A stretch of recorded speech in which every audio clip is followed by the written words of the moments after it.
Paul Mitchell, thank you so much for making time for us. Thanks for having me. So just what do you make of voter turnout so far? I know we're still trying to figure out exactly how many ballots have been returned, but what's your understanding of like who exactly was energized to vote in this election? Well, first off, there is the macro, like what is total voter turnout? And as we've been saying all along, the turnout we expected was like 37 to 40%, which is roughly like 9.1 million ballots. And if you look at what has been reported so far, it looks like maybe at the high end it'll be 9.2, something like that. But we're still talking about turnout that is consistent with other gubernatorial primaries. And when we look at the kind of elections we have, whether it's presidential general elections, you know, the primaries, the gubernatorial primaries are always the lowest turnout. So you don't have the presidential race, you don't have all the national enthusiasm. In 2022 is 33% turnout. So that's just kind of the baseline where we're at in terms of the total. Where we're at in terms of the composition, still to be determined because we don't know the full, you know, all the ballots that have been cast. But we do know that early on there was a little bit higher Republican turnout. Possibly their ballot was simpler. It was Hilton versus Bianco versus, you know, Democrats who had all these 5 candidates. Then the Democrats were voting later, and we've seen that already. A lot of these returns that we've gotten out of different counties that reported on Wednesday and Thursday, really Democratic numbers of ballots. And just to stave off any kind of conspiracy theories around this, the way it works is the conservatives generally vote earlier. You have homeowners, older voters that get their PG&E or SMUD bill and they write a check and mail that thing right back in the same day. They're used to like getting things in the mail and returning it. Younger voters, renters, you know, lower economic status people, they generally don't kind of participate in the same way. So they're generally voting later and voting sometimes in person. And it means that we have these different waves of ballots and they get counted basically in the same order that they come in. And so when you have an area like Sacramento, the early voting might be skewing a little bit more Republican as it gets counted, and then the later voting is generally more Democratic. And then we also look at the composition based on things like age. You know, a lot more seniors, maybe half the electorate that cast ballots were seniors. They're only a quarter of the voters, but probably half of the final people who cast ballots. And then Latinos, interestingly, it looks like in the early numbers, the Latino turnout was up. And that might be because of this historic first election of a Latino to be governor of California. The only other Latino that ever served as governor in 1875 wasn't actually elected to be governor. He was appointed and was not put up by his party to be the candidate for re-election. So a really historic election might have turned out more Latino voters. Okay, so just in essence then, just to sort of sum up where we're at right now, I mean, Democrats waited to vote, and those are maybe the bulk of the ballots that we see kind of in this late stage. Yeah, a lot of Democrats were doing what I was calling ballot clutching. They were looking at this race, and one of the things that we know was a big narrative of this election was this top 2 election system. And there was a lot of fear that 2 Republicans could make the runoff. A lot of that reality kind of was abated when Eric Swalwell dropped out, reducing the Democratic field, when Trump endorsed Hilton, which created some separation there. The math wasn't really there come election day for 2 Republicans in the runoff, but voters were still clinging to that thought, and they wanted to vote for somebody who could win. It's almost like they had this PTSD from past elections where Democrats split up their votes and they don't end up being successful on election night. In this election, they were like, we're not going to do that. We're going to make sure that we can vote for somebody who can make it to the runoff. And that benefited both Hilton and Becerra in the late voting. And it also meant the voting pattern changed, where a lot of voters that had previously voted early in past elections were voting later in this election. What do you make of, it's that time of year where people in an election start arguing about the pace of the ballot count. President Trump elevating, some conspiracy theories that the cheat is in essentially to help Democrats in the late stage when, we see like a Steve Hilton generally leading so far in this result. But just what do you make of that? I mean, Governor Gavin Newsom even acknowledged he wishes this count was faster. Should there be a second look at some of the laws that do drag this out? So let's say first off, objectively, everybody would like to have election results faster. And also objectively, if you put a ton of money into counties to pay for them to really get huge staffs and try to process these ballots faster, I think we could. That's just a budgetary decision. But then at the core of it, I think a lot of the arguments about the late ballots is disingenuous. You know, nobody's harmed by the late counting. Even the President of the United States, when he's elected, he's not actually elected until the Electoral College meets. And that is a lot longer process than what we're doing counting ballots. Also, when Ken Calvert, who was a congressman from down in Southern California, in the 2022 election, it took weeks, and he didn't get elected. He was not even leading that election until I think day 11. He was behind, and then finally he was leading, and nobody on the Republican or Democratic side in that election was complaining about, you know, this late process, because what they wanted to do in that election, they did want to make sure all the votes counted. And as a result of all the votes counting, Ken Calvert got reelected to Congress. So it can go both ways, and it's just the reality of making sure that we have a fair election system. And I try to point out to people, if you were a voter and you signed your signature, like your coffee shop signature, on a ballot and mailed it in, and would you want to have them just reject it? Or would you want to have them contact you to allow you to sign it? I have a friend who was in Texas, got a letter from the county in Texas saying your ballot was not counted because we couldn't match your signature. In California, that wouldn't have happened. You would have got a letter saying you have 10 days to cure your ballot, to re-sign your ballot. Those kind of things create fairness in the election system. It really emphasizes that every vote counts. Another example, I had a friend who was traveling when, over the election. They had their ballot with them, and they were in another county. In California, you can drop your ballot off in any county. What does that do time-wise? It means that a voter's ballot from Humboldt County arrives in Sacramento County and has to be sent back to Humboldt. All over the state, county registrars are sending ballots around, and it's about making sure that all those ballots count.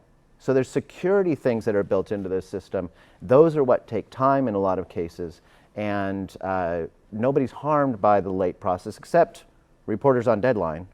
That's true. And reporters bring up this story every election cycle, it seems. But really, in terms of voters, they're benefiting from the fact that there's all this care taken to make sure all their ballots count. And I don't think we should remove any of the processes we've created to make sure every ballot counts. I do think it would be great if we put more investment into more staff to get it done quicker. Okay. I want to switch gears to California's new congressional district maps, which everyone knows you helped design and voters approved through Proposition 50. There is some uncertainty right now with one of the districts that wasn't targeted, Congressional District 6, but it was supposed to be an easy Democratic seat. All week we have seen this result of an independent, now one of those targeted Republicans who used to be a Republican, Kevin Kiley, and a complete Republican outsider leading in that race, likely potentially going on to the November general election. Dr. Richard Pan, the Democrat who was in third for most of the week. What do you make of that? So in the Prop 50 maps, there was Congressional District 3 that went from Roseville all the way up to Mount Lassen, all the way down to Death Valley. That district was redrawn to be kind of Lake Tahoe into Sacramento. I like to say Tahoe to Tahoe Park. And it was the district that was Kiley's seat. And so it was drawn in a way so that it could be a Democratic pickup to push back on the Republican redistricting or gerrymandering in Texas. Now, when we drew that, we knew that that district and CD6, which is the neighboring district, Roseville, Sacramento to West Sacramento, that both those districts were pretty equal in terms of their partisanship. Both of them were like plus 10. Kamala Harris won those districts by 10 points. Safe Democratic seats, but we also knew that Kiley could theoretically jump into the other district. He actually lives in the other district, this one in Roseville. And so it was a known when we drew the map. So there would be 2 districts, both safe Democratic seats, and it was unclear which one Kiley would run for. What I don't think anybody was thinking about was, well, maybe Kiley will re-register as an independent. And he literally did that the day of filing. And the strategy for him, which is smart, is I'm going to run as an independent, and there's a possibility that the Republican, single Republican on the ballot that nobody knew who he was because he had an R next to his name, could get the 2nd spot. That is a clear strategy. It's a smart strategy, so credit to Kevin Kiley. Democrats now are in the position where, you know, Dr. Pan is in 2nd spot, and then he's in 3rd spot, and he's going back to 2nd spot. It's this jostling back and forth about whether or not a Democrat's going to even make it to the general election. The same fear that Democrats had in the statewide election about 2 Republicans making the runoff in a state that's Democratic. Here's a situation where there's a Democratic fear of 2 Republicans, one Kevin Kiley, the other Michael Stansfield, making it to the general election in a Democratic seat that Kamala Harris won by 10 points. Were mistakes made? I think that more should have been done during the election to ensure that voters knew that Kevin Kiley was a Republican. Because a lot of the voters, maybe West Sacramento, they might not even know who Kevin Kiley is. A lot of voters in Natomas, East Sac, they just voted for the person with the R next to their name.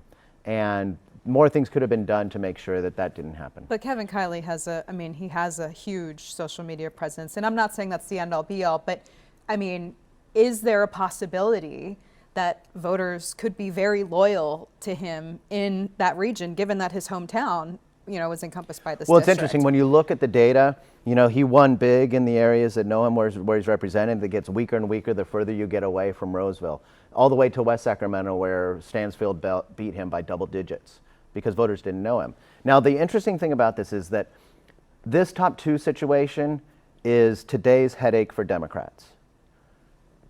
When Dr. Pan, who everybody believes will get that 2nd spot, Democrats and Republicans basically agree that the math is that Dr. Pan will make that 2nd spot. That becomes Kiley's headache, because now we go into a general election where Kevin Kiley probably lost almost half of the Republicans. He has to do this dance where he says, I'm an independent, but he needs all the Republicans to vote for him, and then try to peel off some Democrats and independents to vote for him in order to overcome a 10-point Kamala Harris district. But is that possible? I mean, the possibility of that, does it seem likely given that this Republican outsider, I mean, his, you know, critics will say that, I mean, first off, he doesn't have even really like a formal election photo to begin with. His campaign website is a very ultra-religious type. No, people weren't voting on him based on the content of his ballot statement, which if people want to read it, it's rather incredible.